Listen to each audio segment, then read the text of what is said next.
ख़बर शामिल कंदासीं आवा सिंध न्यूज़ चैनल मौजूद। Mehrapur report Bilal Soomro. Media house Mehrapur मरकज़ JUI अगवान हाजी अजीजुल्लाह चांग, कारी अब्दुल मालिक, जुल्फकार अली मरी, मौलाना लियाकत अली मरी, कारी अत्ता मोहम्मद मरी, अब्दुल रशीद, आसिफ अली चन्नो, कारी अब्दुल शकूर, आसिफ अली चन्नो, कारी अब्दुल शकूर, कारी जुल्कर नैन प्रेस कॉन्फ्रेंस कंदे छो त हिन वक़्तु सिंध में अमन जी सूरत हाल इंतहाई ख़राब थी वई आहे। उहो ॾींहुं ख़ाली न आहे जंहिं ॾींहुं का वारदात न थी। उन खां अलावा सिंध जे दरियाउनि ते धाड़ो हणण लाइ 6 कैनाल ठाहिया पिया वञनि, जेकी असांखे हरगिज़ क़बूल न आहिनि। हिननि मुतालबो कयो त सिंध में अमन अमान कराए कैनाल ठाहिण बंदि कया वञनि, वरना एहतजाज जो दाइरो वधायो वेंदो। असर खां पोइ ईअं थो थी वञे, कर्फ्यू जीअं नाफ़िज़ हूंदो आहे नी, कर्फ्यू वारो माहौल आहे ऐं उते ईअं थो थिए त असर महिल सभु दुकान हे हो इलाइक़ा सभु बंदि था थी वञनि।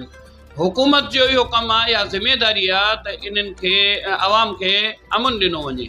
असां हुकूमत सिंध खां इहो ख़ुसूसन इहो मुतालबो था कयूं त बराए महिरबानी जेको तव्हांजी ज़िमेदारी आहे उहा पंहिंजी ज़िमेदारी पूरी कयो। अॼु सभु हुकूमत जा नुमाइंदा जेके बि आहिनि